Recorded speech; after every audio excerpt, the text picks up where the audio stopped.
Amém, irmãos? Graça e paz.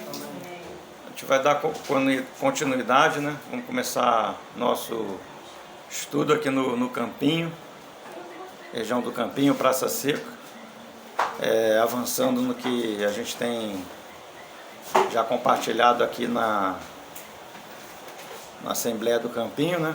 Com relação às jornadas. A gente esteve já falamos de algumas, né? E hoje a gente está na estação de Mara, né? Já falamos de Ramsés, Sucote,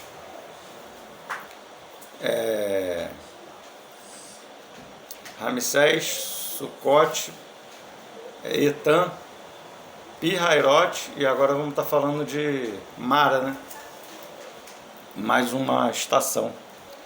Aí vamos estar lendo, né, o texto base lá de Números, que é a nossa Números 33, né? Que é o nosso texto base do nosso estudo, né? Números 33, 8.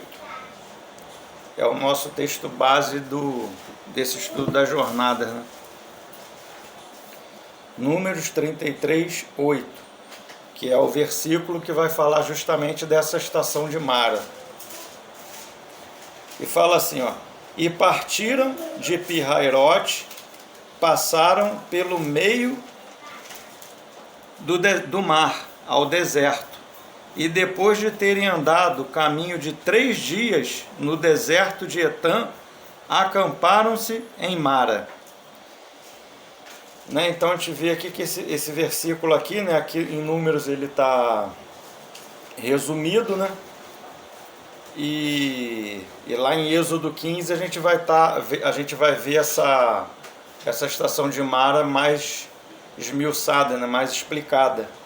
Então aqui ele está bem resumido, né? Partiram de Pi-Hairote, que foi a estação que a gente viu anteriormente, passaram pelo meio do mar, né? Que essa estação é aquela estação que eles atravessam o Mar Vermelho, né? Que a gente viu que no hebraico se chama Mar de Juncos, né?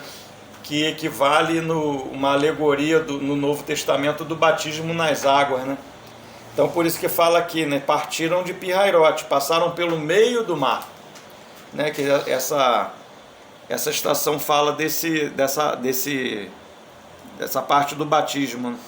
Depois de terem andado caminho de 3 dias no deserto de Etã, acamparam-se em Mara. Né? Então a gente já vê que o batismo nas águas, ele já nos fala da morte e ressurreição de Cristo, né? Da mesma forma que Cristo morreu, né? Nós morremos também com o Senhor, e quando ele ressuscita, nós ressuscitamos com o Senhor também em novidade de vida, né? Então essa é a simbologia, né, tipologia do batismo. Entramos nas águas, né, está tipificando a nossa morte com Cristo, nosso sepultamento do velho homem, né, quando saímos, né, a nossa ressurreição com Ele. E a gente viu também que na cruz, né, e também o batismo, ele é uma tipologia da cruz, né, que Cristo, ele morreu na cruz, foi sepultado e ressuscitou o 3º dia, né? Então vimos também da outra vez que o Senhor, ele despojou principados e potestades e os expôs publicamente na cruz, né? Isso foi outro aspecto que a gente viu, Pi-Hairote, e que o batizado, né, que é aquele que se identifica com o Senhor nas águas do batismo, o pecado pede o poder sobre ele como escravo, né? Então o pecado já não tem mais domínio sobre ele como escravo. Então, agora ele verdadeiramente sai do Egito, né? Então ainda que nós sejamos pecadores, somos sujeitos ao pecado, mas não servimos mais ao pecado como escravo, né? Então a partir dali o pecado, ele perde domínio, né? Então, vamos ver lá no capítulo, isso está lá no capítulo 14, só dar uma recapitulação, né? Capítulo 14 de Êxodo.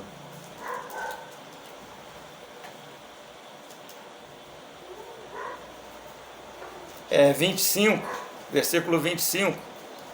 Então, emperrou-lhes as rodas dos carros e fê-los andar dificultosamente.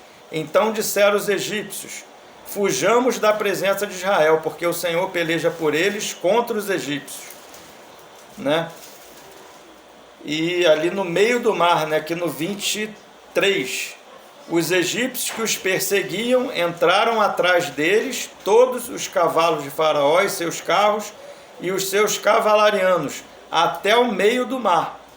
Né, o meio do mar, tipologia do batismo. Na vigília da madrugada, o Senhor, na coluna de fogo e na nuvem, viu o acampamento dos egípcios e alvoroçou o acampamento dos egípcios, emperrou-lhes as rodas dos carros e fê-los andar dificultosamente. Então disse os egípcios: fujamos da presença de Israel, porque o Senhor peleja por eles contra nós. Né? Então perde o domínio do pecado. Né? E é uma estação, né, de alegria, né, como a gente estava falando. É a estação, essa estação Pihairot, é a primeira vez que o novo convertido, né, ele tem uma luta espiritual, uma batalha espiritual, né, que vê que esses principados e potestades é contra o avanço. Né? Primeiro, Ramsés, a gente viu que existia uma força maligna, né, uma retenção maligna de que eles não saíssem do Egito. Isso é Ramsés. Né? E com a morte, o sacrifício do cordeiro, a morte do cordeiro, eles saem, são libertos do Egito.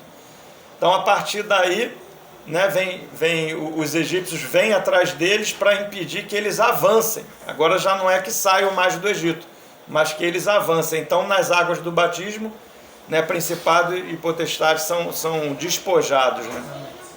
Isso é o que a gente estava vendo na alegoria da vez passada. E é uma estação de alegria, de vitória, porque é uma experiência que nós todos, cada um de nós aqui temos, né, novo convertido com o Senhor, de uma vitória que o Senhor nos dá. Né? É um dia de júbilo, de regozijo, né? Aquele dia ali que nós entramos nas águas, né? E é ali que, quando nós começamos, né, a seguir o Senhor verdadeiramente. Né?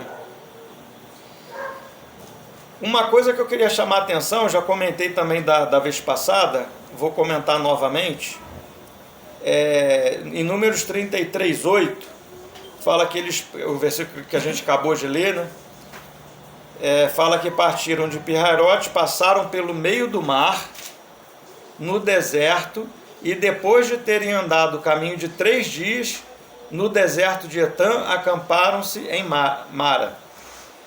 Né? Então, a primeira que eles andaram 3 dias, né? Então passaram pelas águas, que é um tipo, né, da morte e ressurreição de Cristo, o nosso sepultamento com Ele, morremos com Ele, ressuscitamos com Ele, e diz aqui que depois eles também andaram 3 dias, que também é uma tipologia, né? 3 dias de morte e ressurreição de Cristo. E queria falar também um pouquinho da localização desse acampamento de Mara, né? Porque aqui diz que eles andaram no deserto por 3 dias e diz que o nome era deserto de Etã. Eu já comentei da vez passada, vou comentar um pouco mais, né? Vou reforçar isso. Então diz que esse deserto que eles entraram era Etã. E aqui em Êxodo 15, versículo 22, vai falar assim, ó: Fez de Moisés partir Israel do Mar Vermelho e saíram para o deserto de Sur. Caminharam 3 dias no deserto e não acharam água. Né? A gente vê que interessante, né? Que tá falando a mesma coisa lá de Números 33, né? Eles... Essa tá quebrada, é melhor pegar a outra ali.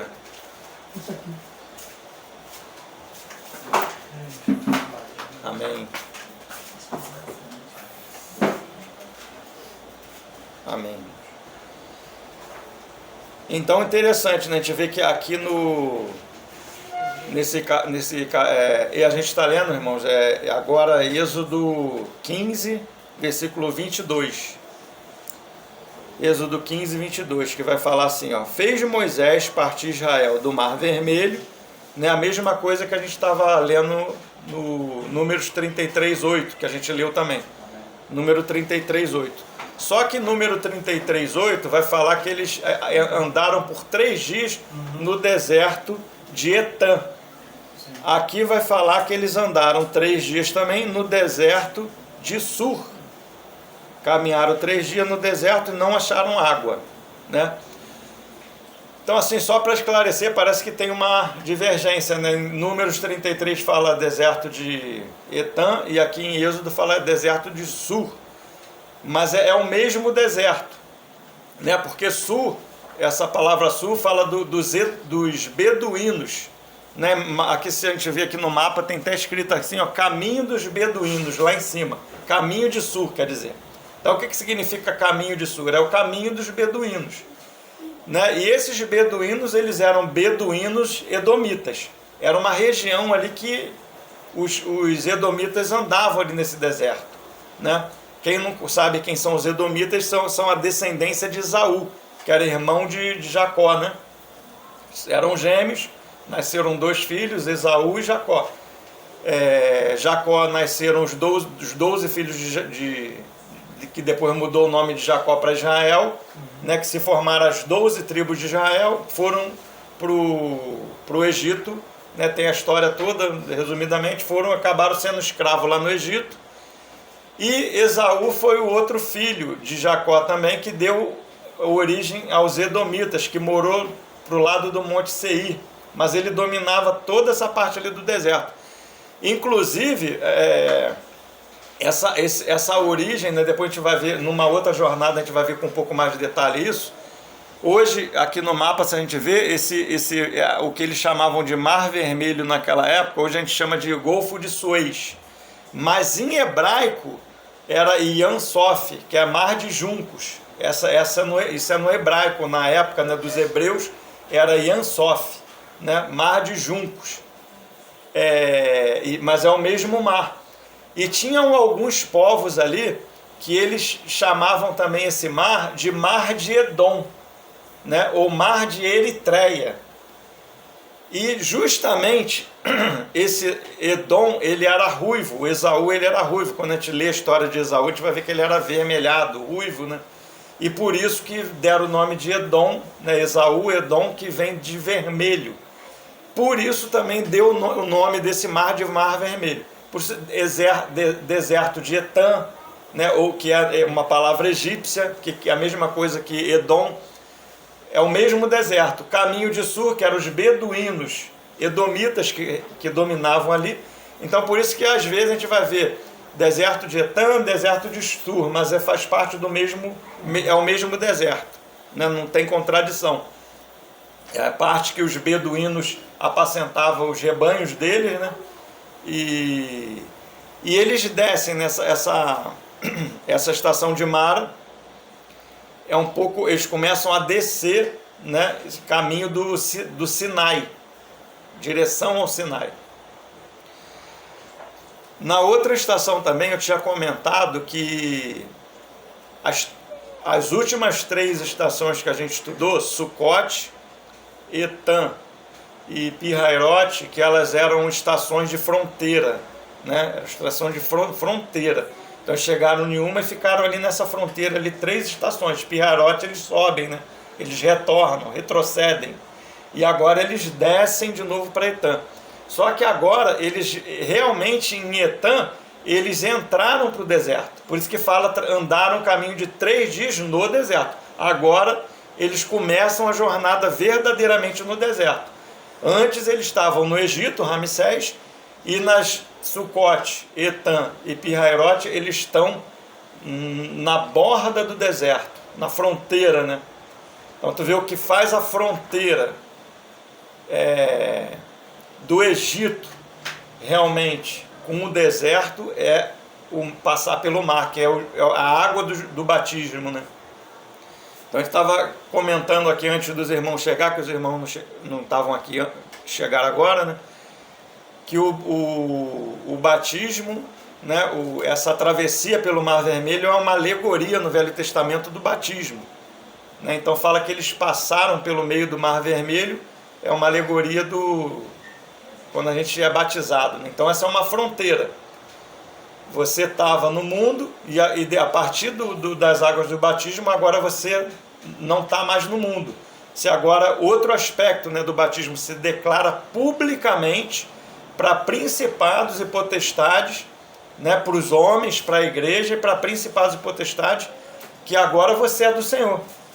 Né, uma profissão, por isso que fala que é uma profissão de fé. Né? Então é a primeira, essa estação de Pirairote, que é a que antecede, né, que é a do batismo. Eu estava comentando aqui antes dos irmãos chegar também, que é a primeira estação que Deus permite que o novo convertido ele tenha uma experiência com principado e potestade, é uma batalha espiritual mesmo, para impedir até o batismo dele. Então existe ali uma batalha espiritual, uma luta. Né? E ali ele também tem uma estação que o Senhor deixa o novo convertido que ainda não conhece, ainda não tem uma experiência com o Senhor, ali ele começa a ter a primeira experiência de conhecer o Senhor. O Senhor dá o livramento realmente de principado e potestade, e agora ele começa a sua caminhada com o Senhor. Né? Então eles chega nessa estação que a gente está falando aqui, que o nome dela é Mara. Né? Atravessaram o mar, caminho de 3 dias, né, que também fala de morte e ressurreição, é uma alegoria também da cruz de Cristo. Né? O batismo ele é uma alegoria da cruz de Cristo, do sepultamento do velho homem. Né? E como eu falei também, né, de proclamar publicamente, não só para a igreja, para homens, para a sociedade, mas também para principados e potestades, que agora, né, nós somos do Senhor. E agora nós somos inseridos no corpo de Cristo. Estamos debaixo da nuvem, né, que também é a alegoria da gente estar em Cristo. Né? E a gente começa nessa estação Mara. Né? Então vamos avançar um pouquinho aqui. Êxodo 22. Né? Partiu Israel do Mar Vermelho, né, que é o Mar de Juncos, saíram para o deserto de Sur, que é o mesmo deserto de Etã. 22 de tempo, né? Não, é Êxodo 15, 22, mesmo versículo que a gente está lendo. Ô irmão, obrigado. Obrigado mesmo.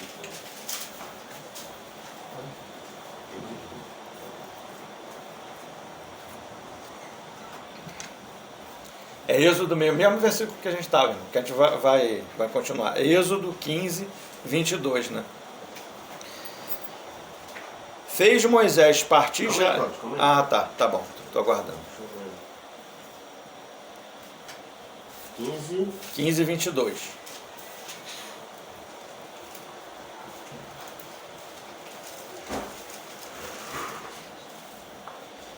Fez Moisés partir Israel do Mar Vermelho e saíram para o deserto de Sur, que é o mesmo deserto de Etã, né? Sur é mais para o norte, né? Etã a parte de baixo, mas é o mesmo deserto. Caminharam 3 dias no deserto e não acharam água. Né? Agora que interessante, né? Eles não acharam água. Né? Logo depois a gente vai ver que essa estação passada é uma estação de regozijo. Né? Eu falava para os irmãos da vez passada até que essa estação de Pirairote, que é essa estação do batismo, ela equivale a Êxodo 14 todo, né? Vem falando dessa estação.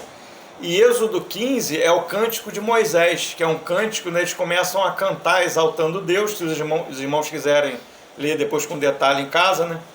Então eles, é um louvor da vitória que o Senhor tinha dado a eles. Então a gente vai ver muitas palavras aqui desse cântico de Moisés, da vitória que o Senhor deu para eles ali na travessia do Mar Vermelho. Né? Então eles vão aqui exaltar o Senhor, glorificar o Senhor, então com alegria. No finalzinho aqui no versículo, no 15, 20, né, vai falar assim, ó, a profetisa Miriam, irmã de Arão, tomou um tamborim e todas as mulheres saíram atrás dela com tamborins e com danças. E Miriam lhes respondia, cantai ao Senhor, porque gloriosamente triunfou. e precipitou no mar o cavalo e seu cavaleiro. Né? Então ali eles estão regozijando, né? Estão em júbilo pelo livramento que o Senhor deu a eles. Né? E agora eles entram numa estação, que é Mara, de sequidão, né? Contrária. Depois dessa estação de Mara, a gente vai ver uma outra estação que se chama Elim, né? Que vai ficar mais para frente. Essa estação de Elim, contrária a Mara, é uma estação de abundância de espírito, abundância de tudo. Mas essa estação de Mara é uma estação de provação, né? Eles não acharam água, e é o Senhor mesmo que introduz, né? Então vem de algo que de uma experiência que eles tinham com o Senhor de regozijo, né? Tiveram uma experiência espiritual com o Senhor ali no batismo, e agora eles vão ter uma experiência de sequidão, não acharam água, né? 23. Afinal chegaram em Mara, todavia não puderam beber das águas de Mara, porque eram amargas, por isso chamou-se-lhe Mara. Interessante, né? Então eles não acharam água, e quando eles chegaram em Mara, quando eles acham água, não puderam beber porque as águas eram amargas. Né? Então, uma coisa que eu queria chamar a atenção dos irmãos, que no original, isso só acontece nesse versículo 23. Diz que afinal chegaram em Mara. No original não é Mara, seria Marta. Então o certo seria assim, ó: afinal chegaram em Marta. Todavia não puderam beber as águas de Marta, porque eram amargas. Aí vem, por isso chamou-se-lhe Mara. Então o nome do local era Marta. Quando eles experimentaram as águas, que eles viram que era amarga, por isso mudaram o nome e chamaram Mara. Né? Então esse nome Marta, ele significa senhora ou dama, né? Assim, o que eu particularmente entendi desse nome, me parece tipo assim, que eles estavam saindo de uma estação de júbilo, né? De vitória ali do Pirrairote, do batismo, daquela primeira experiência ali com o Senhor, de vitória, e eles estavam com uma expectativa boa. A expectativa eles estavam indo para esse lugar que, na minha opinião, que o Senhor deu esse nome de Marta ou dama, né? Seria como se eles estivessem num sentimento de estar indo para a casa da vovó, um lugar de regozijo, né? Um lugar bom. Eles tinham uma expectativa boa naquele lugar ali. Só que quando eles chegam no caminho deles, já não encontram água, já ficam sedentos. E quando eles vão experimentar da água ali, a água é amarga. E essa estação de Mara, primeira coisa que eu queria falar desse nome Mara. Esse nome Mara, ele significa amargura, né? Marta seria dama ou senhora, e Mara é amargura.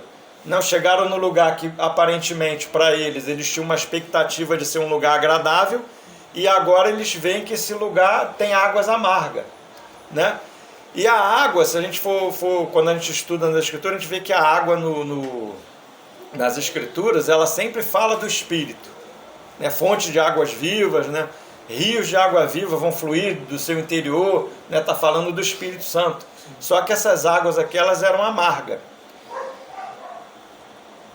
Então essa estação de Mara é uma estação que o Senhor ele vai agora ensinar o novo convertido a tomar a cruz, né? Que a gente vai ver mais para baixo aqui, que o que adoça as águas, tornam as águas doces, é a cruz, né?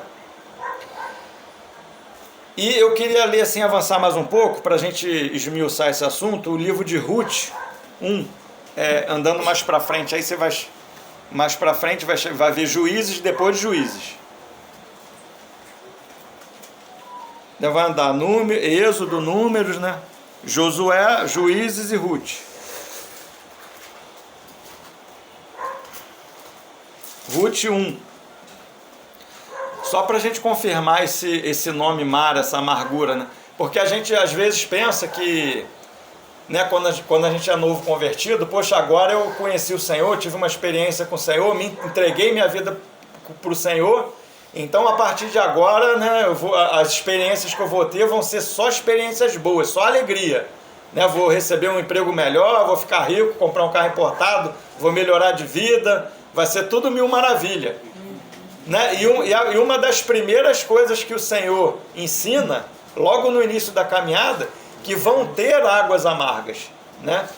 E eu particularmente creio que essa estação de Mara, né, ela é comum, uma experiência logo para o novo convertido. Mas como ela é uma experiência de aprender a tomar a cruz, é uma experiência que ela vai se repetir na caminhada cristã para o resto da nossa vida. Ela sempre é uma experiência que ela sempre vai estar se repetindo, talvez 2 vezes por semana, todo dia até, talvez, porque tomar a cruz não é uma coisa que eu vou tomar, é dia a dia, né? É dia a dia que a gente toma a cruz. Então como eu já comentei aqui, que as experiências não quer dizer que você passou por ela, que você não vai passar de novo. Né? Então ela pode se repetir adiante de uma forma mais profunda. E essa Mara, então, que está falando da cruz, né? Aprender a tomar a cruz, eu creio que ela se repete várias vezes. Né?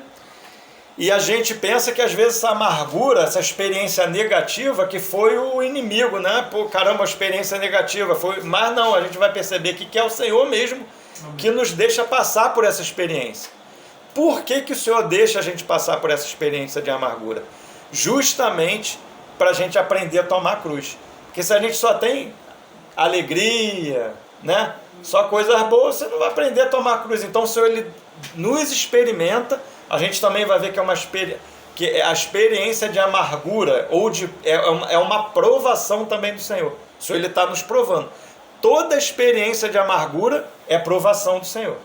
Ele está nos provando. A gente vai entrar mais em detalhe com isso aí, né? Ruth 1, a partir do 14.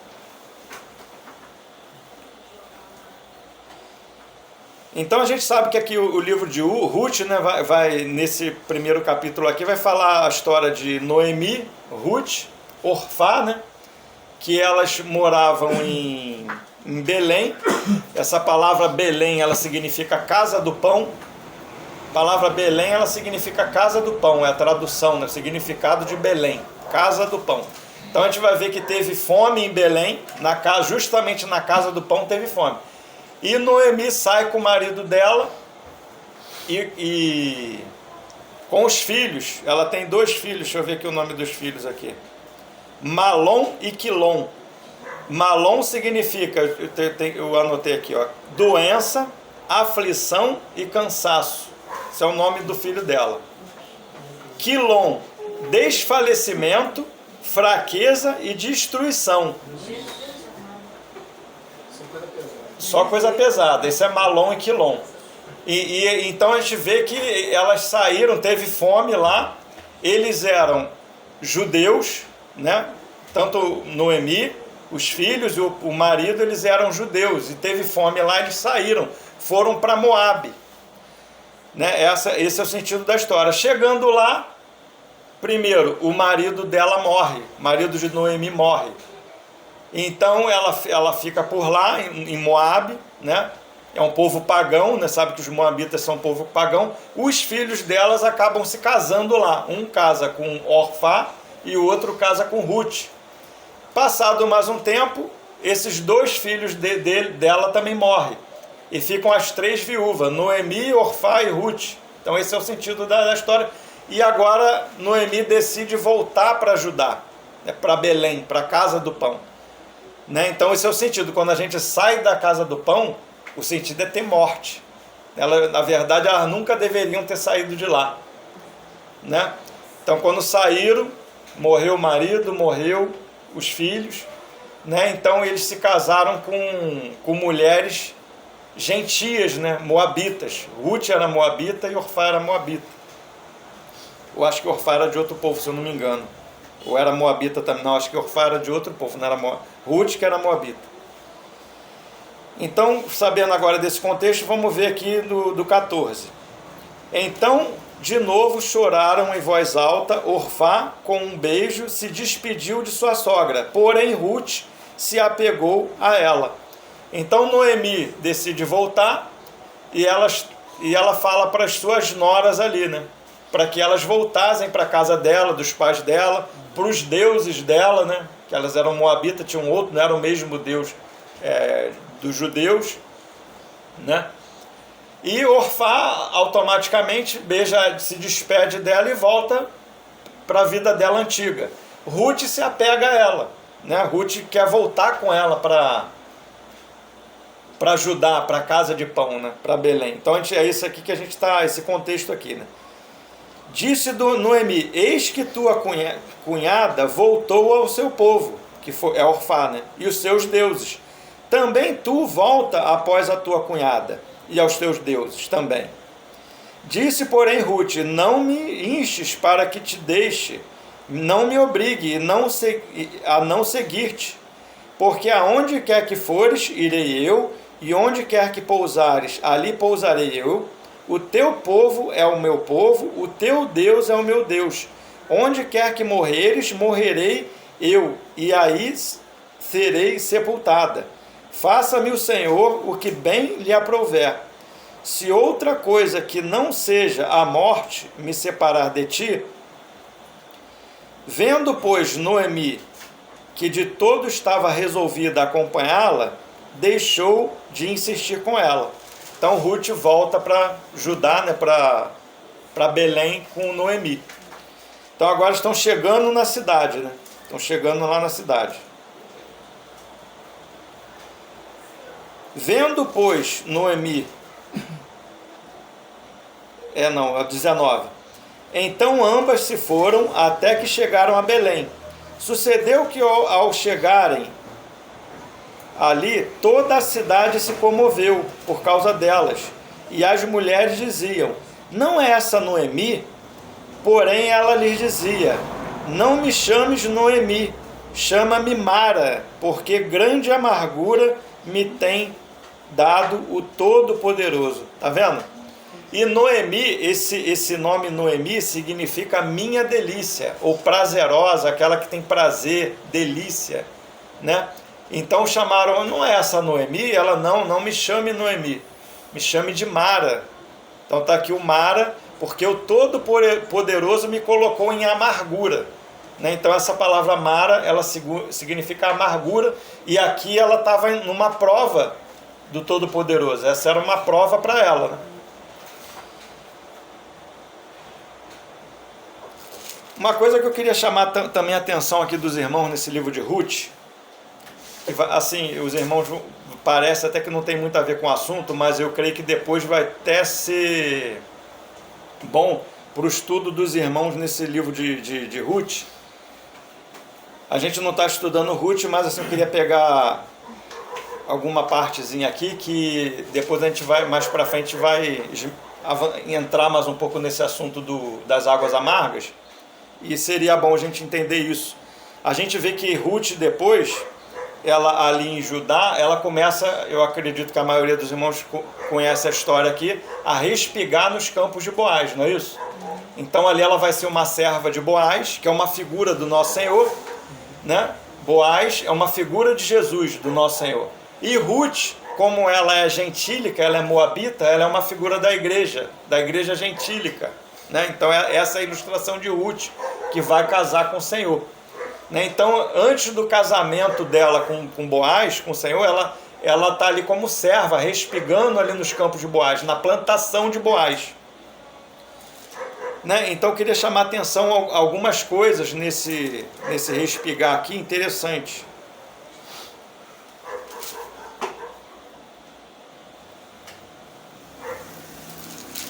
Então vamos ler aqui o versículo, vamos continuar onde a gente estava, né, do 21, né? Chame Mara, porque grande amargura me tem dado o Todo-Poderoso. Ditosa eu parti, porém o Senhor me fez voltar pobre.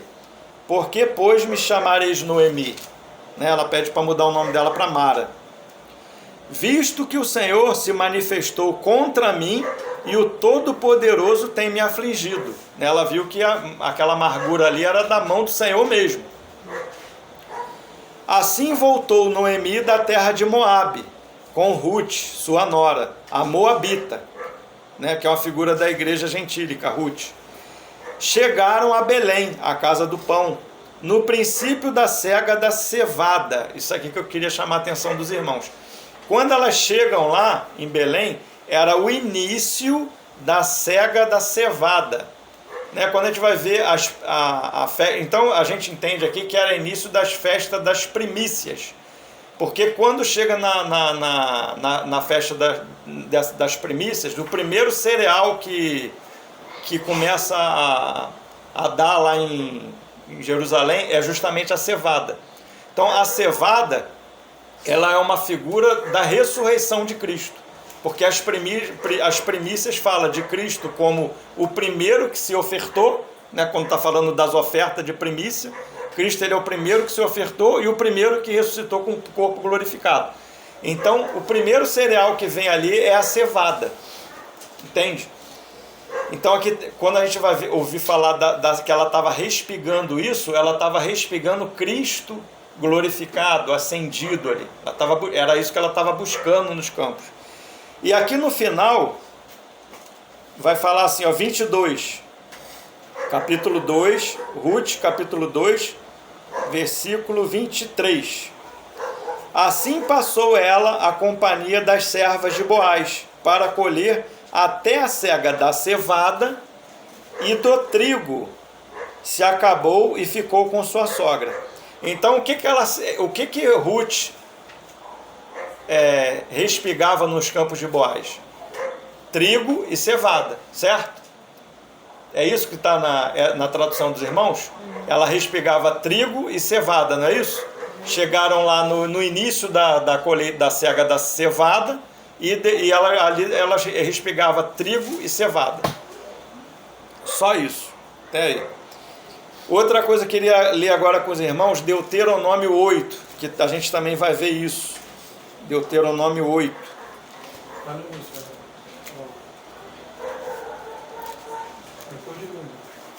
É depois de Números.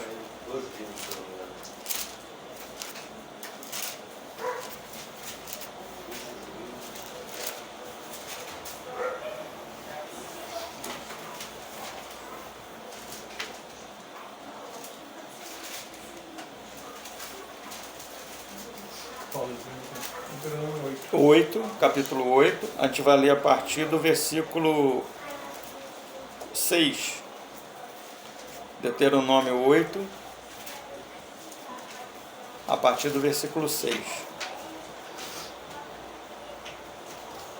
Show? Fala assim, ó: guarda os mandamentos do Senhor teu Deus para andares nos seus caminhos e o temeres, porque o Senhor teu Deus te faz entrar numa boa terra. Então agora vai começar a falar da terra. Terra de ribeiros de águas e de fontes. Então aqui a gente está falando de ribeiros de águas, né? Fonte, está falando do Senhor como fonte do Espírito, né? Como ribeiros de água, então são águas mais rasas, fontes de águas, mananciais profundos, vários aspectos, né? Que saem dos vales e das montanhas. Agora o 8, só a parte A. Terra de trigo e cevada. Né? Depois vai continuar de vide, figueira, romeira, mas só quero pegar o trigo e cevada, que foi que a gente leu lá em Ruth. Então a gente vê que trigo e cevada é algo das riquezas de Cristo que tem na terra. Né? Por isso que quando a gente lê ali que Ruth está falando que ela respigava trigo e cevada, e agora a gente vai ver que na riqueza da terra aqui também tem trigo e cevada. Por isso, dos outros a gente deixa por um outro dia, a gente avança nisso. Mas hoje eu queria ficar com o trigo e com a cevada. E esses ribeiros de água aqui, esses ribeiros de água que a gente viu que tem nessa terra, não está falando das águas amargas. Mas eu queria chamar a atenção que fala que esses ribeiros de água, eles, fontes de água, mananciais profundos, que saem dos vales. Diz que eles saem dos vales e saem das montanhas. Esses vales aqui é justamente, né, é como se fosse Mara, os vales. Né, a gente na nossa caminhada cristã, a gente passa por Elins, que é fartura, e a gente passa por Mara, que é escassez, prova, né? Águas amargas. E aqui está prefigurado como vale. Então a caminhada cristã ela tem montanhas e tem vales. O vale aqui, ele vai estar prefigurado no versículo 8 pelo trigo, terra de trigo e de cevada. Então o vale, né, ele vai caber aqui no... O trigo ele vai caber no vale e a cevada nas montanhas. O que seria isso? O que seria isso, irmãos? Vamos voltar lá para Êxodo. Êxodo 15 de novo. Lá no início. Aquele texto mesmo que a gente estava.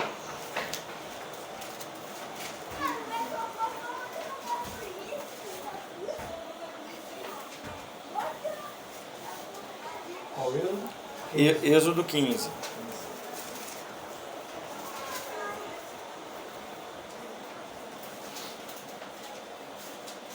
Show?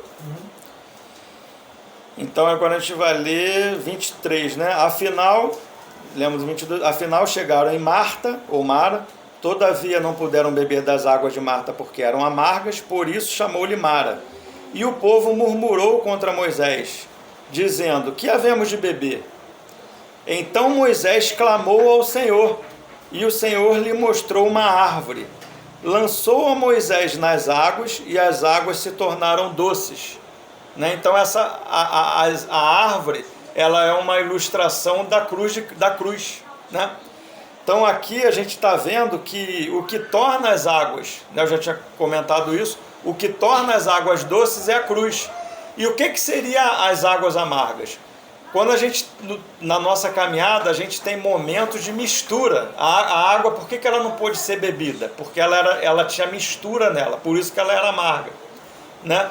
E essa experiência das águas amargas, o que é isso? Desde o início da nossa caminhada cristã, nós temos o Espírito. Né? Quando nós cremos, nós já somos selados com o Espírito Santo. Mas só que nós temos muita mistura ainda. O problema das águas amargas é justamente a mistura.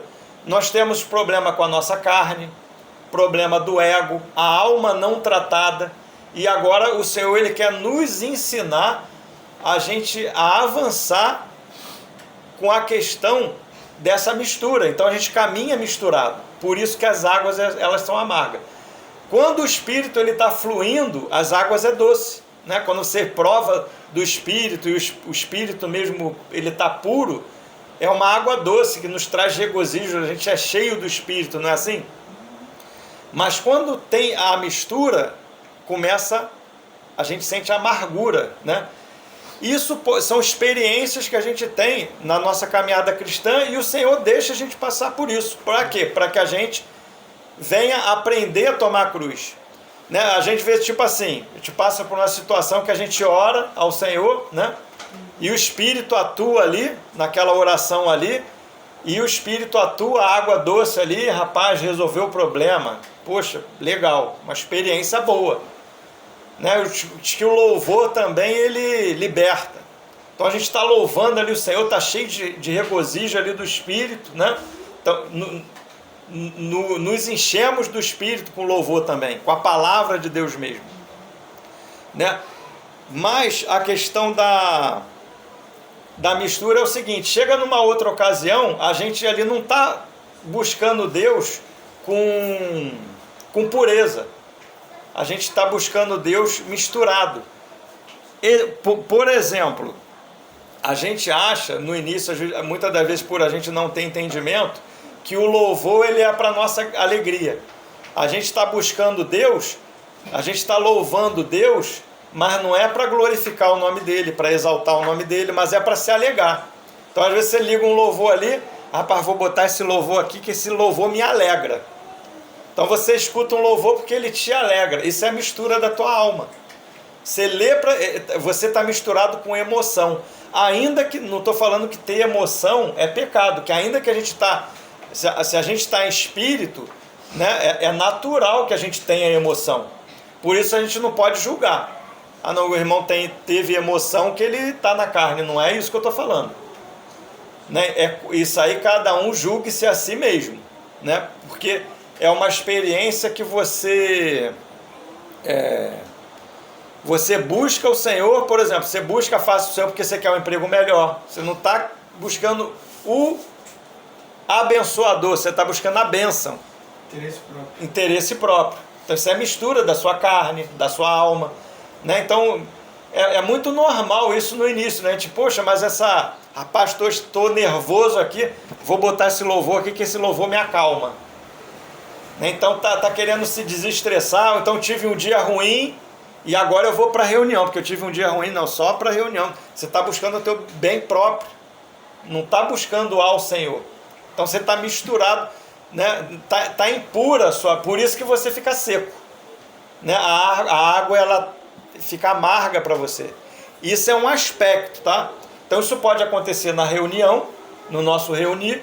Uma hora você ora, né? Como eu estava falando aqui, e é do Espírito. Daqui a pouco você ora e não é do Espírito, é da carne. Então você continua em sequidão, você continua com a água amarga, né? Uma hora o louvor, né? Você está na reunião, flui o Espírito ali, rapaz, maravilha. Outra hora não. E a gente às vezes pensa até que é o diabo que faz, né? Mas muitas vezes o Senhor está provando a gente. Para quê? Para a gente tomar a cruz. Porque o que sara a nossa... Aí se você for meditar nisso, o que sara a nossa mistura é a cruz. A cruz ela é a cura, porque mais para baixo a gente vai ver aqui que ele vai falar que eu sou Jeová, aquele que te sara. Se você toma a sua cruz, a água adoça e você vai sendo sarado. Porque isso é o problema da nossa alma, da nossa carne, né? Então esse é o remédio, né, para a água amarga, é tomar a cruz, né? Isso pode ser... A gente pode falar que a Mara ela é uma experiência amarga, mas não é que seja uma experiência somente na reunião. O tomar a cruz não é só a reunião. Tomar a cruz é falta de perdão, né? Uma situação que você está na sua família, com seu pai, e acontece aquilo dali, você entra na alma, você não libera perdão, né?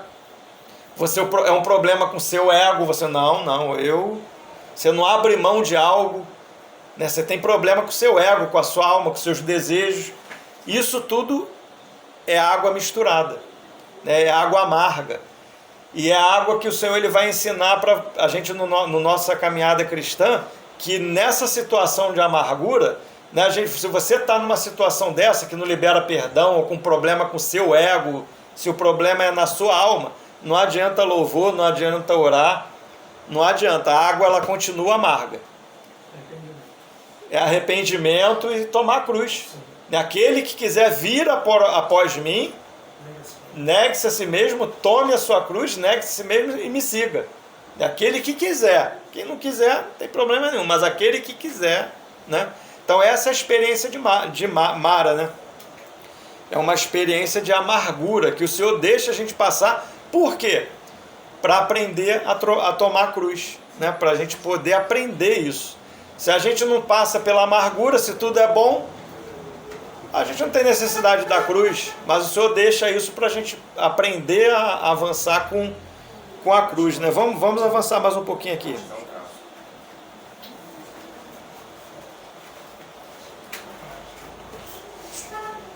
Então Moisés clamou ao Senhor e o Senhor lhe mostrou uma árvore. Lançou Moisés nas águas e as águas se tornaram doces. Deu-lhes ali estatutos e uma ordenança. E ali os provou. Olha só, e ali os provou. Deu-lhes ali estatutos e uma ordenança, e ali os provou. Então a gente vê que sempre essa situação de amargura é uma prova do Senhor. Ali os provou. E agora vai falar, que falou aqui, irmãos, que ali ele deu estatutos e ordenança. Que estatutos e ordenança foram esses? É justamente esse estatuto e ordenança que o Senhor deu, que dá ali em Mara, é você tomar a cruz. E esse é o mandamento, né? O Senhor clamou, Senhor, as águas estão amargas, Senhor. O Senhor, olha, mostrou a árvore e falou, olha, esse é o mandamento, a árvore está, a cruz está lá. Coloca a cruz na água lá que ela vai se tornar doce. Esse é o mandamento, né? É o primeiro mandamento, né? Ainda que não são os 10 mandamentos, os 10 mandamentos que o Senhor vai dar lá em Êxodo 20, começa lá, né, no 20, mas aqui é o primeiro mandamento que ele nos dá, tomar a cruz. Deu-lhes estatutos e uma ordenança, e ali os provou, e disse: se ouvirdes atento a voz do Senhor, teu Deus, e fizerdes o que é reto diante dos teus olhos, e deres ouvido aos seus mandamentos, e guardares todos os seus estatutos, nenhuma enfermidade virá sobre ti, das que enviei sobre os egípcios, pois eu sou o Senhor que te sara. Então a gente vê o Senhor falando, né? Que se eles obedecerem a essa ordenança do Senhor, nesses mandamentos que ele está provando eles ali, é isso que o Senhor está falando. Eu estou provando vocês, estou dando ordenança. Se vocês obedecerem, não vai vir doença para vocês, vocês vão ser sarados. Mas se não obedecer, continuem em amargura, né? Então, por quê? O que acontece, irmãos? É justamente nesse período que a gente está em dificuldade, que a gente, no período das águas amargas, né? no período que a gente tem que liberar perdão, que a gente tem que tomar a cruz, é justamente na dificuldade, na água amarga, que a gente tem que provar para o Senhor que a gente vai seguir Ele, que a gente vai dar ouvido à voz dEle. É justamente nessa hora que a gente quer fazer a nossa própria vontade. Ah, não vou liberar perdão, nada, de jeito nenhum. Ah, não, meu ego, irmão, não, eu não vou me rebaixar, não vou me humilhar, não. Né? Justamente nessa provação, para ver se você toma a cruz, se você vai guardar o mandamento, obedecer ou não. Essa é a prova. Né? Por isso que fala, ó, se ouvirdes, e disse o Senhor, se ouvirdes atento a voz do Senhor teu Deus, e fizerdes o que é reto diante dos teus olhos, e deres ouvidos aos seus mandamentos. Qual era o mandamento? Né? Colocar a cruz na água amarga, para que ela se tornasse doce. E derem ouvido aos meus mandamentos, guardarem os estatutos, nenhuma enfermidade virá sobre ti, da que enviei sobre os egípcios, pois eu sou o Senhor que te sara. Né? Interessante. Juízes 2, mais para frente agora, estava em Ruth, né, antes de Ruth. Deuteronômio, né, a gente vai Números, Deuteronômio, Josué, Juízes, sabe?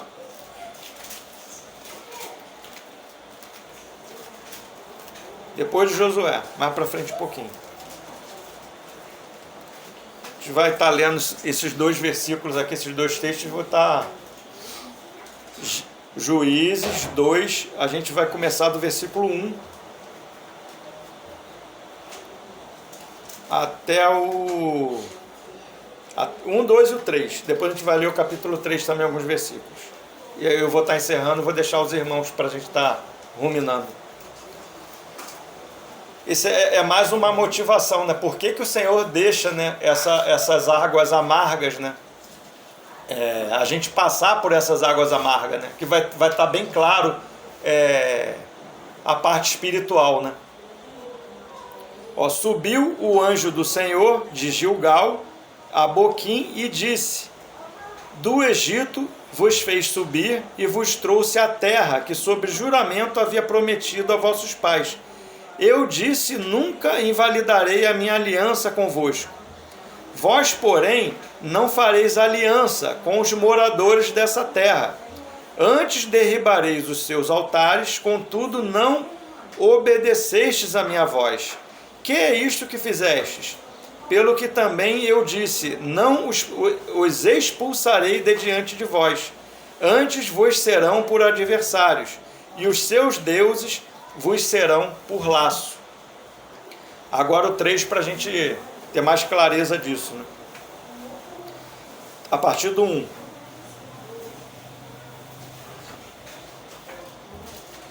Até o 4.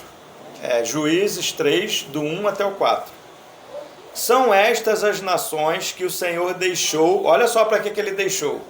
São estas as nações que o Senhor deixou para por elas provar Israel. Isto é, provar quantos em Israel não sabiam de todas as guerras de Canaã. Quer dizer, eles não sabiam das guerras de Canaã. Isto tão somente para que as gerações dos filhos de Israel delas soubessem, para lhes ensinar a guerra. Pelo menos as gerações que dantes não sabiam disso. 5 príncipes dos filisteus e todos os cananeus, sidônios, heveus que habitavam nas montanhas do Líbano, desde o monte de Baal, Hermon, até a entrada de Ramate. Estes ficaram, olha só porque eles ficaram. Estes ficaram para por eles o Senhor por Israel à prova, para saber se dariam ouvidos aos mandamentos que havia ordenado a seus pais por intermédio de Moisés. Entende? Então, irmãos, a gente vê, né, que interessante. A gente, né, quando a gente começa a nossa caminhada cristã, o Senhor podia, né, liberar a gente de tudo, né? Entrar numa caminhada maravilhosa.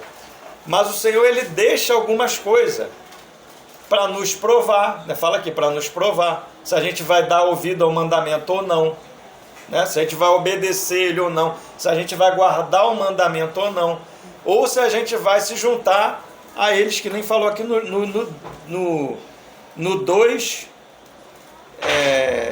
2:3, Juízes 2:3. Pelo que também eu disse, não os expulsarei diante de ti, de vós, antes vos serão por adversário. Aí fala assim, ó, que é isto que fizestes? Né? Eles começaram a adorar os deuses deles lá, né? Não deram ouvido à voz do Senhor, né? E se misturaram com os povos também da terra. Então o sentido é esse. Por que o Senhor deixa? Então a gente vê que o Senhor, ele deixou a nossa carne, né? A gente vai ter problema com a nossa carne até o dia do nosso sepultamento, não é isso? Sim. A gente tem a nossa carne, né? A lei do pecado que está na nossa carne. A gente tem principado e potestade. Foi o Senhor mesmo que deixou. Por que o Senhor deixou? Está falando aqui, para que eles aprendam a guerra.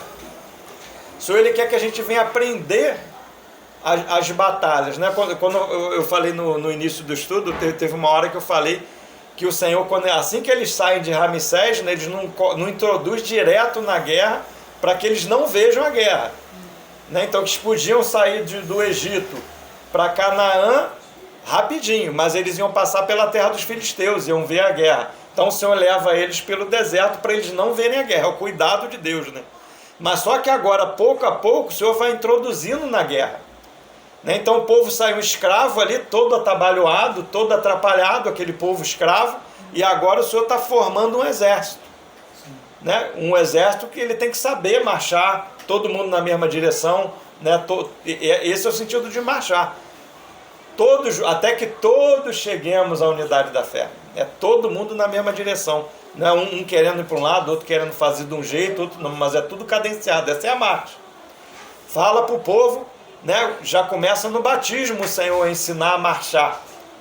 Moisés, por que clamas a mim? Fala para o povo marchar. Marchar é isso, irmão, é todo mundo na mesma direção, cadenciado, no mesmo propósito, como um homem só. É o novo homem da nova criação, é algo coletivo, né? Fala para o povo que marche. O Senhor já está ensinando. E agora a gente vai vendo, né, que ele deixa os adversários para que a gente aprenda a guerra, né? Então a gente sabe que tem um texto de Coríntios que fala que no milênio a gente vai julgar principados e potestades. Não é isso? Mas hoje, irmãos, a gente tem que aprender. A gente está aprendendo a julgar principados e potestades. A gente fala, nós estamos na faculdade do Senhor, né? Estamos na faculdade aprendendo a ter esse julgamento, né? Quando a gente anda na carne, quando a gente escolhe, né, andar na carne, a gente está errando. Mas quando a gente anda espírito, você está julgando o principado e potestade na sua carne. Isso é um julgamento, né? Quando a sua carne pede, você obedece o Senhor, você anda em espírito, não deixa de ser um julgamento, né? Aí lá naquele dia o Senhor vai falar assim para a gente, vocês foram fiéis no pouco, sobre o muito te colocarei. É isso que o Senhor chama de pouco aqui na terra, né? A gente ser fiel no pouco, né? Então hoje a gente está julgando a nossa própria carne, né? A gente está escolhendo. Tem até um hino que fala, né? Todo dia o pecado vem, me chama, mas eu escolho Deus. Não tem, os irmãos conhecem, né? Eu escolho Deus. Então todo dia muitas coisas são colocadas diante da gente. Todo dia. E muitas das vezes é prova. Mas o que você escolhe? Né? Vamos ler aqui Deuteronômio 8 só, eu vou estar terminando. Deuteronômio, de voltar, que eu gosto muito desse texto. Deuteronômio 8.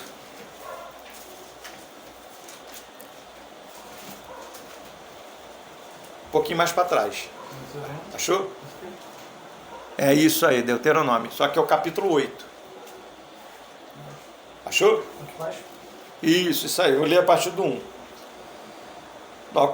Cuidareis de cumprir todos os mandamentos que hoje vos ordeno, para que vivais.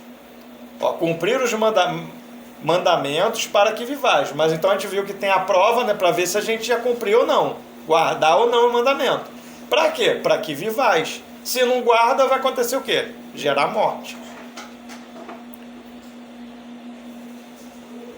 Para que vivais. E vos multipliqueis, e entreis e possuais a terra que o Senhor prometeu sob juramento a vossos pais. Recordar-te-ás de todo o caminho pelo qual o Senhor teu Deus te guiou no deserto, 40 anos. Para quê esse caminho que o Senhor guiou esses 40 anos no deserto? Para te humilhar, para te provar, para saber o que estava no teu coração, você saber, porque Deus sabe o que está no teu coração. É porque muitas das vezes a gente não sabe o que está no nosso coração. A nossa mistura, que a gente está na carne. Então o Senhor deixa as águas amargas, deixa vir mara, né, para a gente saber a nossa condição e aplicar a cruz, né? Te humilhou e te deixou ter fome, para saber o que estava no seu coração, se guardarias ou não os seus mandamentos. Ele te humilhou e te deixou ter fome, e te sustentou com um maná que tu não conhecia, nem teus pais o conheciam, para te dar a entender que não só de pão viverá o homem, mas de tudo que procede da boca do Senhor viverá o homem. Só até aí. Amém, irmãos? Ficar aqui, né? Vou estar abrindo para os irmãos estarem ruminando, né? Os irmãos enriquecendo, que eu creio que todos têm, né, uma porção do Senhor. E eu creio que o Senhor vai enriquecer o nosso estudo aqui com a porção de cada um, né? Amém?